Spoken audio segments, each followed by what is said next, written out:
TipLearns. Hello everybody and welcome back to TipLearns, the series where I delve into the world of my postgraduate study. And the first episode, I announced that I got my master's degree and is accepted. And the second one, which is this one, I got my acceptance letter through in the post. Now, not terribly exciting for you guys, but it did come with quite a cool document, which I thought the design of which was really nice. And seeing as I'm going into do a design degree, I thought I'd take a look at it, show you guys what I like about it, and basically just share my excitement with you. So let's just dive right in. So recently, Winchester have redesigned their website, and all this new documentation follows the same vein as that. They've gone for a really cool sort of abstract grid style. So you'll see throughout this document, everything does adhere to a grid, but then there's abstract visual grid elements on top of that as well, which I think is really exciting. They've also done this sort of cool two-way border thing here, which I think is incorporated into the actual design margins, but also works as a visual element, which is quite cool. These sort of new squares are part of their new redesign as well, which basically what they've done is taken the design elements of a grid and actually incorporated them visually rather than just structurally, which is quite interesting. There's also some really cool infographics in here as well. So you can see that they've gone for sort of 4-column grid layout, and it actually helps to, with their new design things like these squares here, it's really easy to see how that's been used. They've taken these margins down here and they've made them the same gutter for either side and then split the page into 4 equal segments. Sometimes things obviously overlap that and break out of the grid to bring emphasis to them. Like on this infographic here.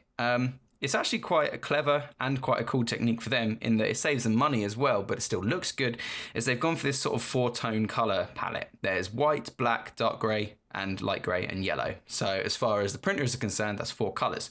All these sort of infographics, they're kind of not generic, but they are very basic in their form, but have a little bit of a twist to them. Usually with these infographic style things, you'll see sort of sans serif fonts. Everything looks very web oriented. Obviously, because this is print and they want to sort of convey a little bit of grandiose nature. They've stuck with their sort of Winchester serifed font for the basic logos and things like that, and augmented that with quite a unique little sans serif font for the main bodies of text. Little crossovers on the W's there I really like. This ribbon's a little bit generic, but I like the fact that they're trying to incorporate serif fonts into here. You don't really see that too often.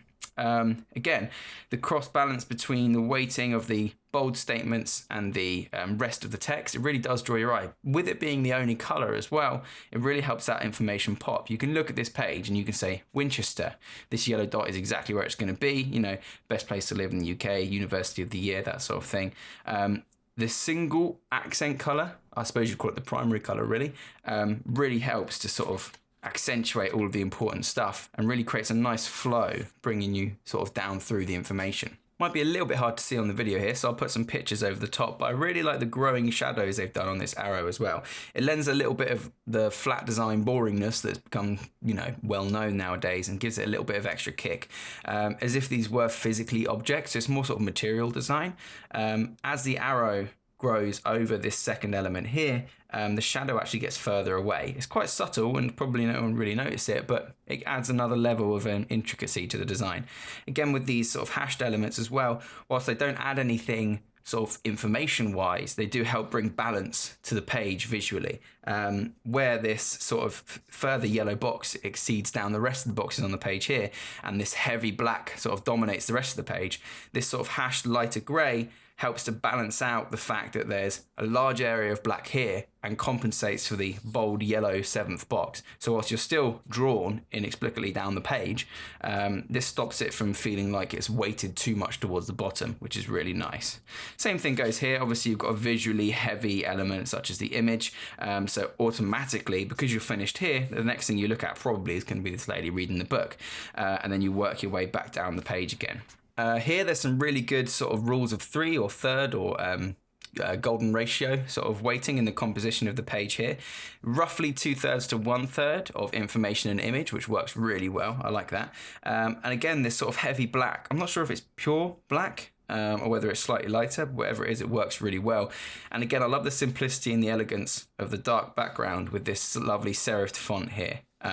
Basically, they've taken what could be a lot of simple, boring information and got it on a page in a way that looks good. Again, compensating for the heavy blackness with the hashed lines that break up the document. Not much to say on the next few pages, but some really good use of breaking up the text so it's not too much to absorb. And again, some really nice sort of grid image-based layouts here, and using these recurring hash line elements to fill in space when there needs to be something visually, but they don't actually have any assets to put in there. Again, helps break up the page, helps keep the visual weighting so it's not too heavy, while still having an element, but because it is a recurring theme, it's still a valid element to have within the design, despite it not actually being anything. On the research page, this is nice. Breaking away from the 4 grid, going back down to a 2, but still keeping even weighting down the middle. Still keeping with this golden ratio, 2/3 to 1/3 vertically, but splitting it down the middle horizontally. No, sorry, other way around. Which is, again, a good use to sort of break up the huge bodies of text. And these little infographics, again, in the only color on the page, aside from the images, the only color on the page, drawing you to the important information first. 80%, 7 out of 8. You get that information conveyed across really quickly. This is nice as well, rather than sticking to the standard grid, which they could have done with this rest of these grid elements they've done on the previous ones. In order to sort of draw your eye through the large amount of information and to bring a little bit of uniqueness to it, they've just added these little chevrons to the edges of these images here. Not only does it indicate who's assigned to who, because otherwise if this was just a plain grid, you might at first glance not, especially with the offset images, you might not link the text to a particular image. With these little chevrons, it helps visually guide you towards that. So that's a little bit of user sort of experience stuff there. Again, set off with this 2/3 and 1. Although this lined block is here, this is clearly a single block of information visually, and this is another block of visual information. Where you've got these hashed lines, it keeps it in line with the rest of this white segment, and the third block, the 1/3 block, for the rest of the important text. Helps break up the page, it's really nice. Not much to say on the T's and C's, but the back cover, again, really simple. Sticking with this nice golden ratio here, you can feel the weighting of its drawing around to the point, and 2 simple columns of information. A good way to get across a large amount of text in one go. Overall, I really like this, and I just wanted to share with you guys sort of the design of it and share the excitement of starting this journey. And if you want to learn more, you can go to the website, obviously, and have a look around there and see how these different elements can work for both print and web. I think it works really well. I love it. I look forward to meeting the person that made it.